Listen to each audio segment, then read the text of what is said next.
పాశాంకుశౌ కల్పలతాం విషాణం దధత్స్వతుండాహితబీజపూరః రక్తస్త్రినేత్రస్తరుణేందుమౌళిః హరోజ్వలో హస్తిముఖోవతాన్నః. శ్రీవల్లభాసమాశ్లిష్టం దశహస్తం గజాననం గణనాథమహం వందే సర్వసిద్ధిప్రదాయకం. విశ్వేశం మాధవం డుండిం దండపాణించ భైరవం వందే కాశీం గుహాం గంగాం భవానీం మణికర్ణికాం. చిన్మయ జ్యోతిర్మయలింగం చిన్మయ జ్యోతిర్మయలింగం చింతయామి విశ్వేశ్వరలింగం చింతయామి విశ్వేశ్వరలింగం చిన్మయ జ్యోతిర్మయలింగం చింతయామి విశ్వేశ్వరలింగం చిన్మయ జ్యోతిర్మయలింగం చిన్మయ జ్యోతిర్మయలింగం. కాశీ కేదార మహాత్మ్యం ప్రత్యేక గ్రంథం పద్మపురాణాంతర్గతంగా చెప్పబడుతున్నదండి. విశేషం అది కేవలం కేదారఖండం పైనే ఉంటుంది. దానిలో ఎన్నో రహస్యాలు చెప్పబడుతూ ఉంటాయి. విశేషించి ఈ కేదారకుండంలో ఉన్నటువంటి కేదారేశ్వరుడు ఎవరైతే ఉన్నాడో ఆయన హిమాలయాల్లో ఉన్న కేదారేశ్వరుడి స్వరూపమే. మాంధాతృ చక్రవర్తి తపస్సుకు ఫలితంగా ఆయన ప్రత్యక్షమయ్యాడు. ఆయన అనుగ్రహిస్తూ మాట అంటట, హిమాలయాల్లో 2 కళ్ళు ఉంచుతాను, ఇక్కడ 14 కళ్ళతో ఉంటానన్నాడు. కాశీ గొప్పతనం అదండి. శివుడికే తాను అనేక రూపాలతో అనేక క్షేత్రాలు ఉన్నా ఆయనకి కాశీ ఇష్టం కదా. అందుకు కేదారేశ్వర జ్యోతిర్లింగం స్వయంభూలింగం అది. అటువంటిది నేటికి ఆ స్వయంభూ రూపంతోనే మనకు కనబడుతున్నాడు. ఇక్కడ విశేషించి కేదారనాథుడికి శ్రావణ సోమవారం చాలా ప్రత్యేకం. శ్రావణే సోమవాసరే పూజా కార్య విశేషేణ సాధనైర్వివిధై శుభై, వివిధ సాధనాలతో ఆయన ఆరాధించాలి. ఇక్కడ సోమవారం వ్రతం చేసినట్లయితే ఉపవాసాదులతో నక్తం చేసి స్వామిని ఆరాధించిన వారు ధన్యులవుతారు. నిశి పూజ చాలా విశేషం అక్కడ. అంటే నక్త భోజనం చేయాలి ఆరాధించి అని. తస్య దక్షిణ దిగ్భాగే కేదారేశ్వరుడి దక్షిణం వైపు అర్క వినాయకుడు ఉన్నాడు. చాలా గొప్పవాడు సుమా. ఆయనకు కూడా శ్రావణ మాసంలో పూజ చాలా ప్రత్యేకం. సర్వ విఘ్న నివృత్త్యర్థం ఈయన ఎలా వచ్చారంటే అర్కేణ పూర్వం సూర్యభగవానుడు సర్వవిఘ్న శాంతికై ఇక్కడ గణపతిని ఆరాధించి ఆయన ప్రత్యక్షం చేసుకున్నాడు. అందుకే ఆయన పేరు అర్క వినాయకుడు. తపస్తప్తం మహద్ఘోరమేకపాదేన సాధనం, ఏకపాదం నిలబడి సూర్యభగవానుడు గణపతి కోసం తపస్సు చేశాడు.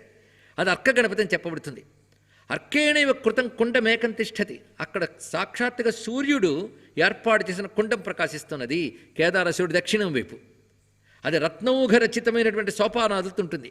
దాని పేరు లోలార్క కుండమని చెప్పబడుతూ ఉంటుంది. విశేషించి లోలార్కాభిధం లింగం తత్రాస్తి సకలార్థతం, అక్కడ సూర్యుడు ప్రతిష్ఠ చేసి ఆరాధించిన లోలార్కుడని ఉన్నాడు. లోలార్కుడని పేరు ఎందుకు వచ్చిందంటే సూర్యుడు అక్కడికి వచ్చి కాశీ మీద లోలతతో ఉండిపెట్ట. లోలత అంటే ఆసక్తి, మక్కువ. కాశీని విడిచిపెట్టలేక సూర్యభగవానుడు అక్కడ ఉన్నాడు. లోలార్క కేశవుడు, అక్కడ లోలార్కుడు, ఇంకోవైపు కేశవుడు ఉంటుంది. లోలార్క లింగం అక్కడ ఉన్నది. తత్పూజ విధివత్కార్య భానుషష్ఠి దినే శుభే. భానుషష్ఠి అంటే ఆదివారం నాడు షష్ఠి పడితే లోలార్క కుండమునందు విశేషమైనటువంటి ఆరాధనలు చేయాలి. తత్ప్రాంతే సంతి లింగాని, ఆ లోలార్క కుండ పరిశ్రమలు గొప్ప లింగములు ఎన్నో భాసిస్తున్నాయి. అవన్నీ కూడా సర్వాభిష్టప్రదానిచ, అన్నీ గొప్పవే. అయితే అందులో కూడా తేషామపి సిద్ధేశ్వరాభిధలింగం కాశ్యాంతిష్ఠిత కామదం, సిద్ధేశ్వరుడు అనే పేరుతో గొప్ప లింగం అన్న స్మ, అది చక్కగా పూజించవలసింది. ఆ తర్వాత ఇది దాటి వెళితే మనకు గొప్ప క్షేత్రం ఉన్నది. లోలార్కకుండం మొదలైన దాటి వెళితే వచ్చే క్షేత్రం చెప్తున్నారు. అక్కడ సర్వ దుర్గహరానిత్యం స్వభక్తాభయదాయని దుర్గాదేవి, దుర్గాకుండమని చెప్పబడుతూ దుర్గాక్షేత్రం. ఆ సర్వభక్తులకు అభయమిచ్చే దుర్గాదేవి చోటు ఉన్నది. అది ఆశ్విని శుక్లపక్ష ప్రతిపత్ప్రభృతి ప్రియే, ఆశ్వీజమా శుక్లపక్ష పాడ్యము నుంచి నవమీ దిన పర్యంతం పూజాకార్య ప్రయత్నత. అంటే దుర్గా నవరాత్రులు, శరణవరాత్రులు అక్కడ గొప్పవి. సా సర్వార్తిహరాదేవి నిత్యం కాశీ నివాసిన, కాశీలో వసించే వారికి అన్ని ఆర్తులు పీడలు పోగొడుతుంది ఆ తల్లి. శరణాగత దేనార్త పరిత్రాణ పరాయణే కదా తల్లి. అందుకే కాశీవాసులకి ఏ పీడ లేకుండా చూసుకునే తల్లి. అందుకే దుర్గాదేవి గురించి విశేషం చెప్తున్నారు. కాశీవాసులు తప్పకుండా అమ్మవారిని ఆరాధన చేయాలి సుమా. పూజిత భక్తవరద భక్త్యేవ న సంశయ. అత్రైవ అమృతకుండాక్షం తీర్థమస్తి ఏకముత్తమం. అక్కడ అమృతకుండమని చెప్పబడుతున్న గొప్ప తీర్థం అది. దుర్గాకుండమని పిలుస్తూ ఉంటారు దాన్ని. అది చాలా దివ్యమైనది. తత్ర స్నానేన దుఃఖాన్ని భవిష్యంతి సర్వథా, అక్కడ కానీ స్నానం చేసి దుఃఖములు కలుగు సుమా. మరుగుడు గొప్ప స్థానం కామాక్షి స్థానం. ఇది కూడా కామాక్షీదేవి యొక్క ధామం దివ్యమైనది, కాశీక్షేత్రంలో ఉన్నది. అందుకే కాశీకి వెళ్ళిన వాడు ఎక్కడికి వెళ్ళక్కర్లేదు. కామాక్షిని చూడాలనుకుంటే ఆ గుడికి వెళ్తే చాలు. పశుపతినాథ్ దగ్గరికి వెళ్ళాలంటే నన్ను చెప్పుకున్న పశుపతీశ్వరుడి దగ్గరికి వెళ్తే చాలు. అలాగే శ్రీశైల మల్లికార్జున జ్యోతిర్లింగం కూడా కాశీలో ఉంది, వైద్యనాథ జ్యోతిర్లింగం ఉంది, రామేశ్వర జ్యోతిర్లింగం ఉంది, కేదారం ఎలాగో చెప్పుకున్నాం, ఓంకార జ్యోతిర్లింగం వర్ణన చేసుకున్నాం. 12 జ్యోతిర్లింగాల స్వరూపాలు కాశీలు ఉన్నాయి. ఎవరో పెట్టినవి కావు, స్వామి వ్యక్తమైనవి. ఇది గమనించాల్సింది. అదే కాశీ సర్వక్షేత్ర స్వరూపం. ఎందుకంటే కాశీ వదలాలని ఎప్పుడూ అనిపించకూడదు. ఏదో క్షేత్రం చూడాలి అనిపిస్తే అక్కడే వెళ్ళి చూసుకోవచ్చు అనమాట. అది ఇక్కడ అదే సర్వక్షేత్రాలకు మూలభూమి కాశీ. అది విష్ణు క్షేత్రాలు, శివక్షేత్రాలు, శక్తి క్షేత్రాలు, సూర్యక్షేత్రాలు సర్వం ఉన్నాయి. అందుకే భారతీయ సనాతన వైదిక సంస్కృతికి ఆటపట్టు వారణాసి. వేదం చెప్పిన సర్వదేవతలకు ధామం వారణాసి. అందుకే వారణాసి భారతీయుల ఆధ్యాత్మిక రాజధాని, హిందూ ధర్మానికి రాజధాని, హిందూ ధర్మానికి ఆయువు పట్టు కాశీ. ఇది తెలుసుకోవాల్సినది. అందుకే సర్వధర్మములకు మూలమై ప్రకాశిస్తున్న ఆ కాశీక్షేత్రాన్ని నమస్కరిస్తూ, కాశీలో విశేషించి అక్కడ ఉన్నటువంటి కుండాన్యపి మనోజ్ఞా నిర్మలాని భవంతి, ఇలాంటి అనేక దివ్య కుండములు అక్కడ ప్రకాశిస్తున్నాయి. ఆదిడుంఢీశ్వరో నామ గణేశస్థిష్టతి ప్రియే. అక్కడ ఆదిడుంఢీశ్వరుడు కూడా ఉంటాడు. ఆయన సర్వవిఘ్నహరుడు, నిత్యం సర్వాభిష్ట ప్రదాయకుడు సుమ. ప్రతి శుక్ల చతుర్థి నాడు ఆయన్ని దూర్వాలతో లడ్డుకాలతో ఆరాధన చేయాలి. స దూర్వాలడ్డుకాదిభి పూజనీయ ప్రయత్నేన కాశీవాసోత్సుభిర్ నరై. కాశీవాసంపు ఉత్సుకత కలిగిన వారు ఆ ఆదిడుంఢీశ్వరుణ్ణి దూర్వాలతో లడ్డుకాలతో పూజించాలి. అక్కడ కాళేశ్వరుడు అనబడే ఒక శివలింగం కూడా ప్రకాశిస్తున్నది. కాళేశ్వరాభిధం లింగం ఏకమస్తి వరాననే తత్పూజ సర్వథా కార్య ప్రత్యహం విధివత్ జనై. గోకర్ణాభిధమచ్చేకం లింగం, గోకర్ణేశ్వరుడని మరో దివ్యలింగం కూడా అక్కడ ప్రకాశిస్తున్న సుమా. అది పాపోఘనాశనం. తత్రాపి కుండమస్త్యేకం. ఎన్ని కుండాలో చూడండి, లెక్కలేనున్నాయి కాశీలో. అక్కడ కుండమున్నది. శివరాత్రి రోజుల్లో అక్కడ స్నానం చేసే స్వామిని ఆరాధించడం చాలా విశేషమైనది.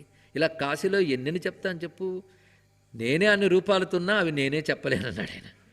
దివ్యలింగాన్యనంతాని కాశ్యాం తిష్టంతి సర్వథా తేషాం ప్రభావ కేనాపి వక్తుమేవన శక్యతే. దివ్యలింగములు ఇలాంటివి ఎన్నో ఉన్నాయి సుమా. అదే కుండాన్యపిచ, లెక్కలేని కుండములున్నాయి. ఇలాంటి దివ్యమైన కాశీలో ఇప్పుడు మనం కథ చెప్తున్న తర్వాత కొన్ని కల్పాల తర్వాత గొప్ప సంఘటన జరుగుతుంది. అంటే ఈ కథ ఎప్పటిదో మనకు తెలియదండి. ఇందులో భవిష్యత్తు కనబడుతూ ఉంటుంది. భవిష్యత్తులో ఇలా జరుగుతుంది అని ఆయన చెప్పిన భవిష్యత్తు మనకి గతం, కానీ ఆయన చెప్పినప్పటికి ఇంకా భవిష్యత్తే. ఎందుకంటే చెప్తున్నవాడు శివుడు, మర్చిపోవద్దు. అది విని చెప్తున్నవాడు స్కందుడు, కానీ స్కందుని కాలానికి కూడా అది గతమైపోవచ్చు. కానీ శివుడు చెప్తున్నప్పుడు అమ్మవారికి అది ఏనాడు చెప్పాడో మనకు తెలియదు. ఎందుకంటే సుబ్రహ్మణ్యుడు కూడా ఇంత పిల్లాడి వింటున్నాడు ఉంటే అప్పటికి తారకాసుర సంహారం ఏమీ చేయలేదు. ఆయన ఇంకోళ్ళో కూర్చుని హాయిగా వింటున్నాడు కథలు. అంటే ఎప్పటి కథ అండి ఇది. అంటే అందుకే దీనికి కారణ నిర్ణయం చేయలేం. ఇది ఆనాడు శివుడు భవిష్యత్తులో జరుగుతుంది అని చెప్పాడు కనుక ఇత శతోత్తరే కల్పే కన్యా, ఒక కన్య పుడుతుంది. ఆమె ఎవరు అంటే హిమవత శుభే భవిష్యతి అమలా సాధ్వి. హిమవంతుడు కూతురు పుడుతుందయ్యా అన్నాడు భవిష్యత్తులో. ఆవిడ రూపలావణ్య శోభిత మహాసౌందర్యవతి. ఆవిడ సౌందర్యం చూసి దేవతలు కూడా నిలబడలేకపోయేవారట. అంత మహాసౌందర్యత, వాళ్ళకే మోహం కలిగేది. కానీ ఆవిడ పుట్టిన దగ్గర నుంచి శివుని యందే మనస్సు పెట్టి మహాతపస్సును ఆచరించింది. అటువంటి ఆ తపస్వినైనటువంటి ఆమె యొక్క తేజస్సు గొప్పగా పెరిగి ఆవిడ శివుడు కాశీ ఈ రెండు, అంటే కాశీయే శివుడిని తెలుసు కనుక అలా ఆవిడ తపస్సు చేస్తూ చేస్తూ దేవతల్ని జగతను అనుగ్రహించడానికి తన తపోరూపంగా జలరూపైవ సా భవ్యా కాశీ మాయాస్యతి ప్రియే, జలరూపంగా మారింది. జలరూపంగా మార హిమపర్వతం నుంచి కాశీకి వచ్చినది భగీరథుని తపఫలంగా వస్తుంది అన్నాడు. కొన్న తాళల తర్వాత వస్తుంది అన్నాడు. అప్పుడు ఆవిడ వస్తూ ఉన్నప్పుడు దేవతలు గలగల్లాడుతూ వస్తున్న ఆ తల్లిని చూసి గాం ప్రతి గచ్చతి, భూమిపై వదిగో పరిగెత్తుకొస్తోంది. అనంతమైన దివ్యాంతరిక్షముల నుంచి హిమవత్ పర్వత ప్రాంతంపై అవతరించి వస్తున్నది. ఎందుకంటే విశ్వనాథుడి కోసం వస్తున్నది. అందరూ స్వతప్రచలితాం దృష్ట్వా తదా బ్రహ్మాదయస్సురా గంగా గంగేతి సర్వేపి ప్రవదిష్యంతి తాం శుభాం. గంగా గంగా గంగా అంటూ దివ్యనామాన్ని పలుకుతున్నారు. దేవి సురేశ్వరి భగవతి గంగే త్రిభువన తారిణి తరళ తరంగే శంకర మౌళి విహారిణి విమలే మమమతి రాస్తాం తవ పద కమలే భాగీరథి సుఖదాయిని మాతః తవ గుణ మహిమాని గమేఖ్యాత నాహం జానే తవ మహిమానం పాహి కృపామయి మాం అజ్ఞానం. దేవతలందరూ గంగా గంగేతి సర్వేపి ప్రవదిష్యంతి తాం శుభాం తదా ప్రభృతి గంగేతి నామ తస్యా భవిష్యతి.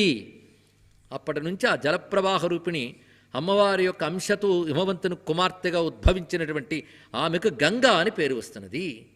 పావయిష్యతి సా లోకాన్ స్మృతాప్యఘవినాశిని. గంగ ఎంత గొప్పదంటే అన్ని లోకాలని పవిత్రింపజేసేటువంటి గొప్పది గంగా. స్మృతాపి అఘవినాశిని, స్మరిస్తే చాలు పాపాలు పోగొడుతుందయ్యా, అది గంగా. కలిలో ఏదైనా భాగ్యం ఉందంటే గంగే, తెలుసుకోండి. కానీ కలిలో ఎన్నో పాపాలు చేశామని పశ్చాత్తాపం కలిగితే అప్పుడు ప్రాయశ్చిత్తం ఏది అని అనుకుంటే కలియుగంబున్న నరులకు గంగ దిక్కు అంటాడు. ఇక్కడ గంగయే దిక్కు. అటువంటి గంగా సాపి కాశ్యాం స్వనాంనైవ లింగం సంస్థాప్య సాదరం. ఆ గంగాదేవి విధి విధానంతో ఒక లింగాన్ని ప్రతిష్ఠ చేసింది కాశీలో. అది గంగాలింగముగా ప్రసిద్ధి చెంది ఉంటుంది. ఆ తల్లి కొంతకాలం దేవీ రూపం ధరించి కాశీలో జ్ఞానవాపీ తటే రమ్యేజ తపశ్చర్యాం కరిష్యతి. అప్పుడు చేస్తుంది తపస్సు, జ్ఞానవాపీ తీరంలో చేస్తుంది అని భవిష్యత్తు చెప్తున్నాడు ఆయన. అంటే గంగాదేవి కూడా రూపం ధరించి అక్కడ సంచరిస్తూ ఉంటుందండి. అలాంటి రూపాన్ని దర్శించిన మహాత్ములు నిన్న మొన్నటి వరకు ఉన్నారు, నేటికి కూడా ఎవరికైనా దర్శనం ఇవ్వచ్చు ఆ తల్లి. ఒక ఆయన గంగా తీరంలో కృష్ణ భాగవత సప్తాహం చేసేట ఆయన కూర్చుని మొత్తం ఎవరు విన్నా వినకపోయినా గంగ వింటుందని చెప్పేవాడు. కొంతమంది భక్తులు వచ్చి వినేవారు. పద్ధతిగా భాగవతం చదువుతున్నాడు ఆయన రోజు సప్తాహం. ఆయన ఆహారం గురించి జలం గురించి మర్చిపోయేవాడు. గంగాదేవి ప్రతిరోజు వచ్చానుగా ఆహారం జలం ఇచ్చేది ఇక్కడ. అంత దివ్యమైనది గంగా. అలాగే నారదాదులందరూ గంగాదేవిని దర్శించారు. అటువంటి పావనమైన గంగామాతకు నమస్కారం. జ్ఞానవాపీ తటే రమ్యేచ తపశ్చర్యాం కరిష్యతి, చేస్తుంది. ఇది భవిష్యత్తుని చెప్తున్నారు. కాశీం సంప్రాప్య విమలాం అనర్ఘా శివరూపిణీం తపశ్చర్యా వినాలోకే కస్థాస్యతి వరానని. మొత్తానికి కాశీకి వచ్చాక తపస్సు చేయకుండా ఎవరు ఉండగలరు అన్నాడు ఇక్కడ. అది గంగ కూడా కాశీకి వచ్చి తపస్సు చేసింది. కానీ కాశీ ఎందుకుందంటే తపస్సు కోసం, తప్పించాలి. తప్పించడం కోసం కాశీ ఉన్నది. యోగం కోసం కాశీ, భోగం కోసం కాదు, తపస్సు కోసం కాశీ. అటువంటి కాశీ. అందుకే తత్ కాశీక్షేత్రం ఆలోక్య బాలకస్యాపి సర్వదా తపశ్చర్యారతి శుద్ధ భవత్యేవన సంశయ. కాశీక్షేత్రానికి వస్తే పిల్లాడికి కూడా తపస్సు చేయాలని బుద్ధి పుడుతుంది. అటువంటిది కాశీ. తపో బుద్ధిని కలిగిస్తుందయ్యా, అంత గొప్పది కాశ్యాంతు. అయితే ఒకటి సుమా, అలాంటి కాశీలో ఉండాలని బుద్ధి పుట్టడమే ఎంతో అదృష్టం. బుద్ధి చాలామందికి పుట్టదు, పుట్టినా స్థిరంగా నిలవదు. బుద్ధి స్థిరంగా నిలిచి కాశీకి వెళ్ళాలి అనుకున్న వాళ్ళకి విఘ్నాలు ఉంటాయి, వెళ్ళేకి కూడా విఘ్నాలు ఉంటాయి. అన్ని విఘ్నాలు పోవడానికి నేను ఈరోజు మహామంత్రాన్ని కూడా చెప్తున్నాను అన్నాడు శివుడు. అది మనం వినబోతున్నాం. కాశ్యాంతు బహవో విఘ్నా కాశీవాస వియోజకా. కాశీవాసం చేయాలనుకుంటే వియోగం కలిగించే విఘ్నాలు చాలా ఉంటాయి. అందుకే ప్రతివాడు ఆ విఘ్న శాంత్యర్థం ఏం చేయాలంటే డుంఢిరాజ పూజనీయ ప్రయత్నత. డుంఢిరాజుని ఎప్పుడు పూజించారు. డుంఢిరాజు అంటే డుంఢి గణపతి, ఆ పేరే చాలండి. ఆయన్ని ఆరాధించమన్నారు. ఎలాగూ అంటే నేను ఇప్పుడు చెప్పబోతున్న మంత్రములతో ఆరాధించండి. అష్టోత్తర శతం దివ్యై గణేశస్యైవ నామభిః కర్తవ్యమతియత్నేన నవదూర్వాంకురార్పణం. కొత్త దూర్వాలు తీసుకుని, గరికలు తీసుకుని వీటితో అష్టోత్తర శతనామాలతో ఆరాధించాలి. గణపతి ఎలా ఉంటా అంటే హిరణ్మయతనం, ఆ ఎరుపు పసుపు కలిసిన రంగుతో ప్రకాశిస్తూ ఉంటాడు డుంఠిరాజు. అది హిరణ్మయతనం శుద్ధం సర్వార్తిహరం అవ్యయం. అన్ని ఆర్తులను పోగొట్టేవాడు. వరదం గణపం ధ్యాత్వా పూజాకార్య ప్రయత్నత. ముందుగా ఈ దివ్య మంత్రం రాసేది ఊరికినే నామాలు కావు కనుక దీనికి ఋషి, ఛందస్సు, దేవత ఉంటారు. వాటిని స్మరించాలి ముందుగా.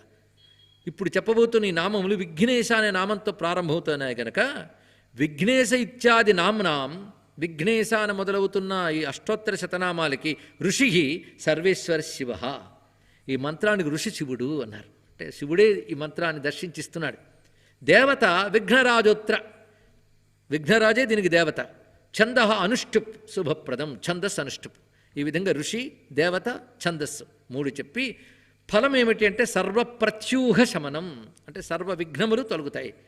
శక్తి ఏమిటి? శక్తి కూడా ఉండాలి కదా మంత్రానికి. శక్తి సుధాత్మిక, శక్తి దీనికి ఉంటుంది. సుధాత్మిక అనబడేది శక్తి. అంటే మంత్రంలో ప్రధానంగా 3 అంగములు ఉంటాయి. ఇవి ఏ మంత్రానికి మనం చెప్పుకుంటూ ఉంటాం. ఋషి, ఛందస్సు, దేవత, ఇవి చాలా ప్రధానం.